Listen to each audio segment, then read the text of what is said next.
Hello and welcome to Extra Time, the FIWC 2017 web show. My name is Chuboi and I'm going to be helping you recap some of the best bits, best highlights from the second day of FIWC action. I'm joined by Dave, Bytheway, professional player from Wolfsburg Esports. Dave, how you doing? How did you enjoy that second day?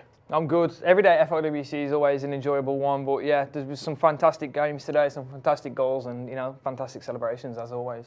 So let's take a look at what the matchups were in this day, starting with the PlayStation side.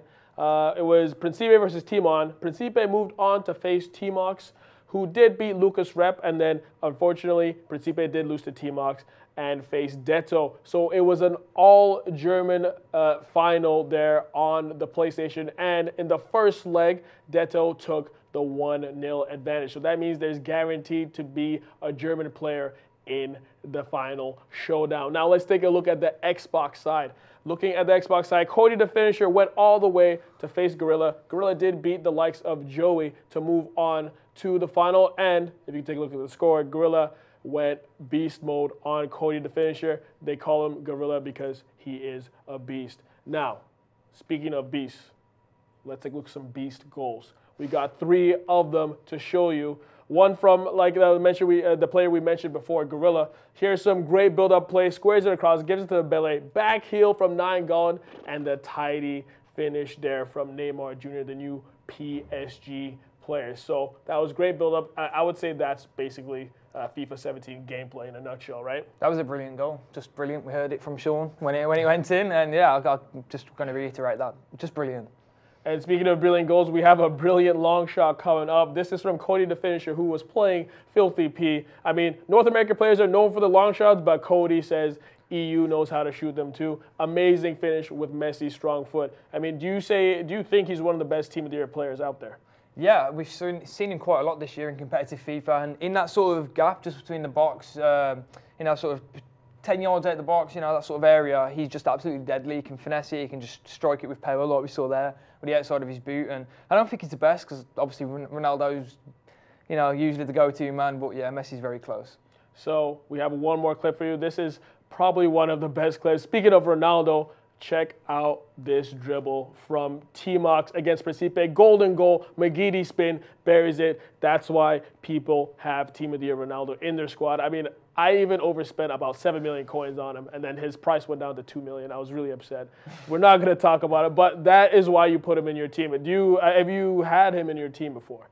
Ronaldo, do you know what? This year is the first year I've actually had Ronaldo in my team. So I was always kind of looking forward to it, and I just sort of upgraded him like every now and again. And when I got the 99 version of Ronaldo, it was just everything hits, absolutely everything. And with the 5-star skill moves as well, he's just a perfect player. And we do have our player of the day here with us in the studio. So let me introduce you to England's very own Unilad Gorilla. He had an amazing run to the Xbox final.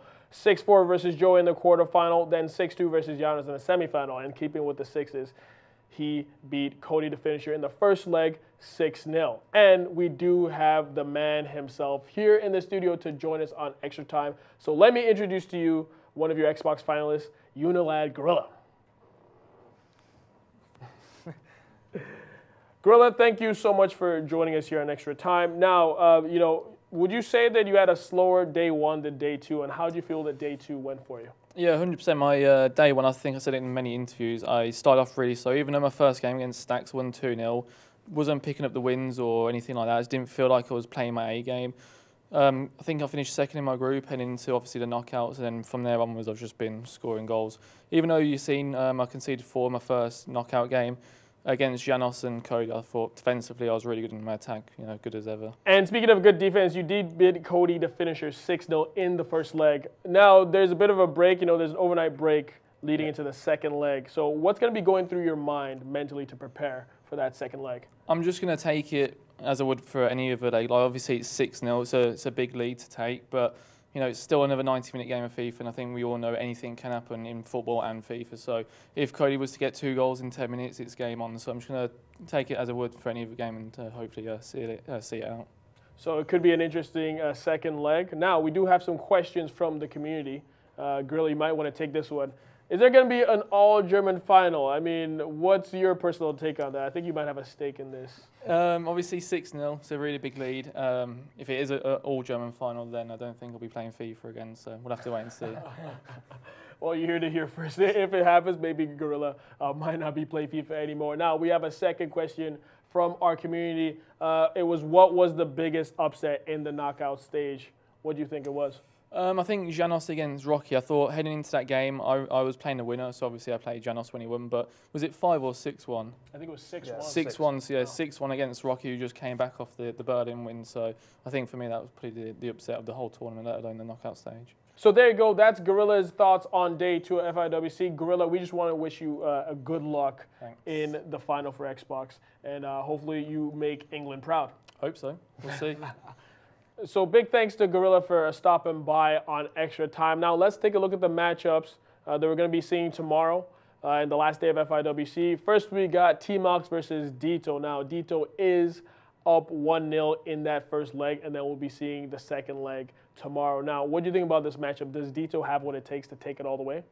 Dito is a very, very experienced player. Not a lot of players actually knew that coming in. Like, he's been in the scene a long time, but he sort of took a couple of years out. So he's, there's a lot of new players, and they didn't know about him. But for me, I've known him a long time, and he's the smartest FIFA player I've ever seen. He's so good at reacting to what's happening around him. He just always seems to make the right plays, and he'll make a through ball when he absolutely needs to, and if it's not necessary, he'll make a pass. Just little things like that. Very comfortable, very good in possession. So I'd like T-Mox to come back. Obviously, he's my teammate, but to be honest, Dito, he's been hard to look past this whole tournament. He's just so strong. So we're guaranteed a German player in the final showdown based on this matchup on PS4. Now let's take a look at the Xbox side of things. Of course, we talked to Gorilla just before this. He is leading 6-0 against Cody, the finisher. It looks like he's finishing Cody's run at FIWC. I came up with that pun just by myself. But do you think, is there any chance Gorilla can slip? Do you know what? I thought Cody would give him a lot more problems than what he has done. Like, Gorilla mentioned that he felt like his defence had tightened up against Janos, but Janos did actually have quite a few chances, and I remember him having a penalty to go 1-0 up, which he actually missed. To be honest, I think Cody obviously is just going to go from it right from the get-go, but to be able to score 6 against Gorilla without Gorilla actually scoring as well, I think that's just a tall order. I don't think he's going to be able to pull that one off. Luckily, Gorilla doesn't have to face me in the final, or else it would have happened 100%. Now, let's take a look at what's happening on day 3 of FIWC, the final day. From 12 to 3:30, we got the FIFA Playmaker FIFA Esports Convention. If you do have any interest in FIFA Esports, that's probably one you do not want to miss. And you really don't want to miss the last part of day 3. From 4:30 to 6:30, we have the second leg of the division finals on each console, and then we have the final showdown. Who will take home $200,000? We're going to find out tomorrow. So if you're looking to come down for day 3 to watch the action live, don't forget the tickets are limited, so it's first come, first serve. But if you do get a ticket, that means you can go see the FIFA Esports Convention, the Playmaker Convention, the second leg of the division finals for Xbox and PlayStation, and the final showdown. You get to see who takes home the $200,000 in person. So that is it from myself and my friend Dave, by the way, pro player for Wolfsburg Esports. Dave, thank you very much for being here. Thank you very much for having me. And we'll see you guys here for day 3 at FIWC 2017.